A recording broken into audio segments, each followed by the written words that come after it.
नमस्कार मित्रों।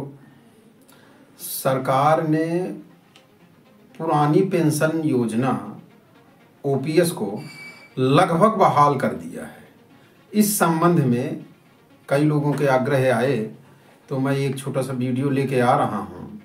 इसमें आपको सब कुछ बताने का और पूरी समीक्षा के साथ मैं कोशिश करूँगा कि पुरानी में नई में अंतर क्या है, कर्मचारियों की अभी मांगें क्या बच रही हैं, कर्मचारी क्या चाहते हैं, 8वां वेतन आयोग गठित क्यों नहीं हुआ,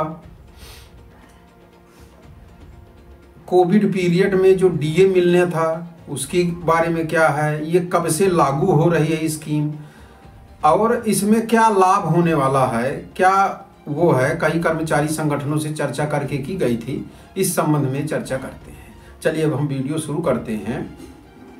तो देखिए, सबको जैसे आप न्यूज़ वगैरह में देख चुके होंगे कि ये जो है कि 20 साल की यदि आपकी नौकरी पूरी हो जाती है तो आपको पूरी पेंशन के हकदार हैं। पहले नंबर में जो मैंने समीक्षा की है इसमें कि ये ओल्ड से कितनी अलग है, तो सीधे सीधे मैं बात में आता हूं कि लगभग ओल्ड ही है ये पेंशन। इसमें कोई विशेष अंतर नहीं है, कुछ लाभ भी हैं तो थोड़ा सा कहीं 19 भी है, लेकिन अगर देखा जाए तो कहीं भी कोई फर्क इसमें नहीं आ रहा है। अब ये मान लीजिए कि जो बच्चा 35 साल की उम्र में नौकरी पा रहा है उसको पूरी पेंशन मिलना है। यदि नौकरी कोई पूरी कर लेता है तो उसको जो है पेंशन मिल जाएगी 35, 25, 60। अगर 35 साल की उम्र में भी किसी को नौकरी मिल रही है तो आराम से उसको पेंशन मिल जाएगी, कोई पेंशन में समस्या नहीं होगी। 50% जिस तरह मिल रहा था वही मिलेगी। एचआरए को हटा के पेंशन अभी तक जोड़ी जाया करती रही है। अभी सरकार ने इस चीज़ को थोड़ा सा क्लियर नहीं किया है कि एचआरए को शामिल करेंगे कि नहीं करेंगे। कर्मचारी संगठनों ने ये बात जरूर उठाई थी, तो हो सकता है अगर ये शामिल कर देंगे तो एक अच्छी चीज़ हो जाएगी।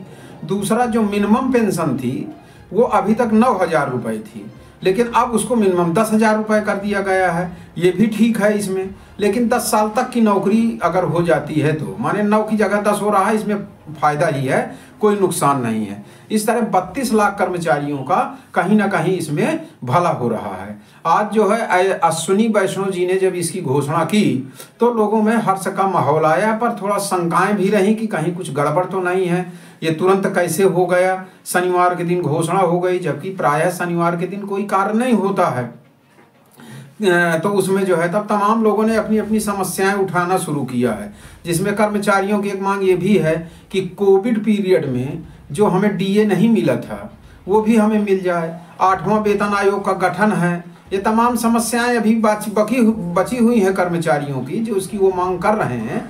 वो भी समय समय से हो सकता है गवर्नमेंट पूरी कर दे, क्योंकि अब गवर्नमेंट को भी महसूस होने लगा है कि ये लोकतंत्र है और कर्मचारियों को या जनता को दबा के कोई बलात् फैसले नहीं लागू किए जा सकते हैं।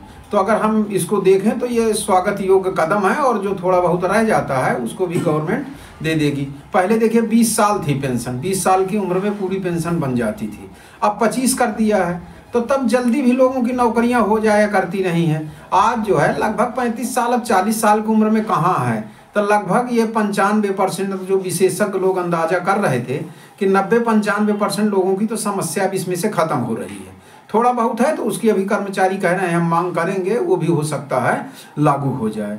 ये सन 2004 से लेके 24 तक के कर्मचारी जो अगर रिटायर भी हो गए हैं उनको भी योजना का लाभ मिल जाना है। एक प्रश्न और था कि आखिर 1 अप्रैल 2025 से क्यों लागू किया गया है, तो इसका भी एक सीधा सा समाधान है कि अभी यहाँ लागू कर दिया है, ये अगस्त का महीना है, थोड़ा सा गवर्नमेंट को समय मिल जाएगा तो फंड वगैरह और अगले बजट वगैरह जो भी उनकी समस्याएं हों तो इसको भी बहुत बड़ा इशू नहीं मानना चाहिए। देखिए, अभी एक सज्जन थे, उन्होंने कमेंट कर रहे थे कि चाहते थे 1 अप्रैल 24 से भी लागू कर सकते थे, तो बिल्कुल सही बात है, 24 से भी दे सकते थे, लेकिन थोड़ा गवर्नमेंट को समय मिल गया तो हमें क्या जाता है। अब इसके बाद दूसरा जैसे एक प्रश्न और आ जाता है कि क्या गवर्नमेंट मध्यावधि चुनाव करा रही है। तब ये तो सब प्रश्न है, मध्यावधि होगा नहीं होगा। एक और प्रश्न आता है कि क्या चुनाव आयोग इसको रोक सकता है, तो हाँ, चुनाव आयोग तो इसको रोक सकता है। हो सकता है गवर्नमेंट ने जो 1 अप्रैल 25 से किया है तो ये चुनाव के कारण हो, क्योंकि अभी 2 राज्यों में, जम्मू कश्मीर और शायद इसमें चुनाव 2 राज्यों में हो रहे हैं, तो इसके कारण हो, क्योंकि चुनाव के समय में कोई घोषणा नहीं की जा सकती है। तो अगर हो सकता है गवर्नमेंट रोक भी देगी तो इन्होंने सुबह 1 अप्रैल 25 से लागू किया है, तो इन्हें कोई दिक्कत पड़ने वाली नहीं है। 8वां आयोग कर्मचारियों के लिए जो वेतन आयोग गठित किया जाता है वो कब तक गठित होगा, ये भी प्रश्न सरकार के सामने रखे गए हैं। तो हो सकता है सरकार कुछ दिनों में इसकी भी घोषणा कर दे। अभी तो उन्होंने किया था कि ऐसा कोई विचार नहीं है, जब कोई पत्रकारों ने पूछा था, लेकिन अगर अब धीरे धीरे इनके दिमाग में आता रहेगा और जो इन्हें गलत सलाहें मिल रही थी शायद ये सही हो जाए, हमें अच्छी उम्मीदें रखना चाहिए। तो मध्यावधि चुनाव है, ये थोड़ा बहुत चीज़ें 19-20 किसी के मन में हो सकती हैं, तो इससे कोई वो नहीं है। अगर कर्मचारी की मृत्यु हो जाती है तो उसकी पत्नी को 60% पेंशन मिल जाएगी, तो ठीक है, इसमें भी कोई बेजा नहीं है कि जब तक है जितना वेतन उसका 60% उसको मिल जाएगा, ना कोई खत्म हो, अच्छी चीज़ है। पर कुछ ना कुछ तो ऐसी घटनाएं हो रही हैं, तो सरकार ने लगभग ये स्वागत योग्य कदम मैं कहूँगा इसको, उन्होंने ठीक इसकी घोषणा की है। छोटी बहुत जो कमियां हैं वो अभी कर्मचारी संगठन और ये लोग बैठ के कर लेंगे, और ऐसा नहीं है, इस बार सरकार ने सारे कर्मचारी संगठनों को बुलाया है और लगभग इसमें शायद 100 से अधिक बैठकें हुई हैं, इसके बाद इसकी घोषणा की गई है। रिटायर कर्मचारी 4 के बाद रिटायर हो रहा है तो ये पुराना विकल्प चुन सकता है, क्योंकि कई कर्मचारियों को देखा गया कि 4-4, 5-5 हज़ार रुपये ही उनको पेंशन बनी है, उनका टाइम ड्यूरेशन कम रहा है, तो अब उनको 10,000 रुपये पेंशन हो जाएगी। यही पहले भी सिस्टम था, 9,000 मिला करती थी, अब 10,000 मिल जाएगा। तो इस तरह से ये ठीक। अब लोगों के अंदर एक सवाल और हो रहा है कि इसका नाम यूपीएस क्यों रखा गया है, तो ओल्ड पेंशन रख देना चाहिए जब इसमें कोई अंतर नहीं है। तो बिल्कुल बात सही है, पर गवर्नमेंट ने थोड़ा सा अपनी मर्यादा को बचाया है, तो इसको हमें थोड़ा सा इग्नोर कर सकते हैं, इसमें कोई वो नहीं है भाई। अगर हम इसको गवर्नमेंट ओल्ड पेंशन के ज्यों के त्यों लागू कर देती तो गवर्नमेंट बैकफुट में आ जाती। जैसे एक बार किसान आंदोलन हुआ था, आंदोलन में उनको वापस लेना पड़ा और प्रधानमंत्री जी को भी आके बोलना पड़ा कि जो है हमारी तपस्या में कुछ कमी रह गई है और हम नहीं सही अपनी बात प्रस्तुत कर पाए। तो यही चीज़ हो जाती, चूंकि इसी गवर्नमेंट ने पूर्व में इसको रोका है, तो इसने अगर नाम बदल के थोड़ा सा अपनी मर्यादा बचा लिया है तो क्षमा नहीं मांगना पड़ेगा। तो इससे भी कोई हमें फर्क माने कर्मचारियों को नहीं पड़ना चाहिए।